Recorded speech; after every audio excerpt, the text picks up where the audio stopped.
দর্শক আসসালামু আলাইকুম। আমি মাঝে মধ্যেই আমার সার্কেলে একটা কথা বলি, সেটা হচ্ছে আমরা এতটা ভাগ্যবান যে ডক্টর মোহাম্মদ ইউনূসের মতো একজন মানুষকে আমরা পেয়েছি।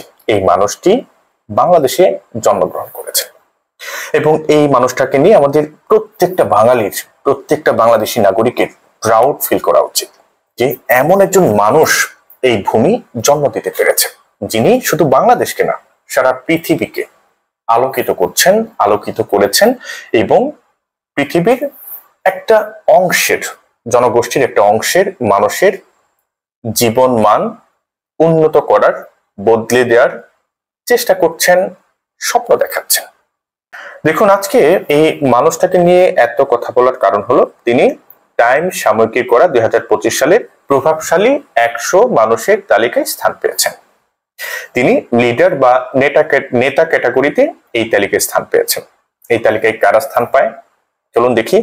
ডক্টর মোহাম্মদ ইউনূসের সঙ্গে এই তালিকায় আরো যারা স্থান পেয়েছেন তারা হচ্ছেন ডোনাল্ড ট্রাম্প, নেতা ক্যাটাগরিতে ডোনাল্ড ট্রাম্প, মেক্সিকোর প্রেসিডেন্ট, যুক্তরাজ্যের প্রধানমন্ত্রী ইলন মাস্ক, ভেনেজুয়েলার বিরোধী দলীয় নেতা যুক্তরাষ্ট্রের ভাইস প্রেসিডেন্ট জেডি ভেন্স, তারা এই 21 জন এই তালিকায় স্থান পেয়েছেন। এখন মজার বিষয় হচ্ছে টাইমে যারা স্থান পেয়েছেন তাদের প্রত্যেকের নামের পাশে সংক্ষেপে একটা লেখা টাইম প্রকাশ করেছে।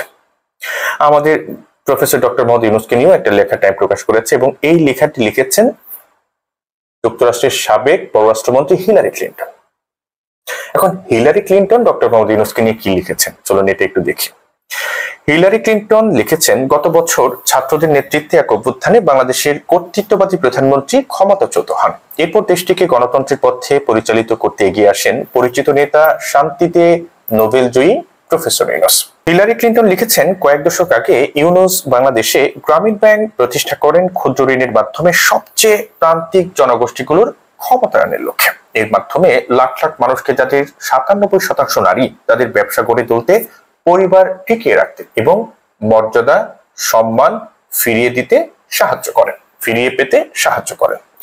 ইউনূসের সঙ্গে আমার প্রথম দেখা হয়েছিল যখন তিনি যুক্তরাষ্ট্রে একই ধরনের কর্মসূচি চালু করার লক্ষ্যে তৎকালীন গভর্নর বিল ক্লিন্টন ও আমাকে সাহায্য করার জন্য আরকানসাস সফর করেছিলেন। আরকানসাস হচ্ছে যুক্তরাষ্ট্রের একটা অঙ্গরাজ্য। এরপর থেকে আমি বিশ্বের যেখানেই গেছি সেখানেই তার কাজের অসাধারণ প্রভাব দেখেছি। তার এই কাজ মানুষের জীবন বদলে দেয়, বিভিন্ন জনগোষ্ঠীর উন্নতি ঘটায় এবং ঘুরে দাঁড়ানোর আশা জাগায়। কে বলছে এই কথাগুলো? আমি বলছি না, কিন্তু এই কথাগুলো হিলারি ক্লিন্টন বলছে। হিলারি ক্লিন্টন টাইম সাময়িকীতে এই কথাগুলো লিখেছেন। হিলারি ক্লিন্টন লিখেছেন, এখন ইউনূস আরো একবার তার দেশের ডাকে সাড়া দিয়েছেন। তিনি বাংলাদেশকে নিপীড়নের ছায়া থেকে বের করে আনার পাশাপাশি মানবাধিকার পুনঃপ্রতিষ্ঠিত করছেন, জবাবদিহির ব্যবস্থা করছেন এবং একটি ন্যায্য ও মুক্ত সমাজের ভিত্তি স্থাপন করছেন। যুক্তরাষ্ট্রের সাবেক পররাষ্ট্রমন্ত্রী হিলারি ক্লিন্টন আমাদের প্রধান উপদেষ্টা প্রফেসর ডক্টর মোহাম্মদ ইউনূস সম্পর্কে এই কথাগুলো লিখেছেন টাইম সাময়িকীতে।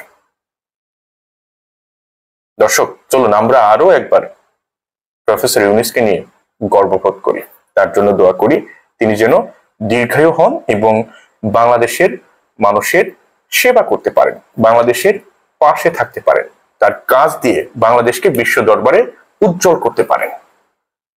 ধন্যবাদ সবাইকে।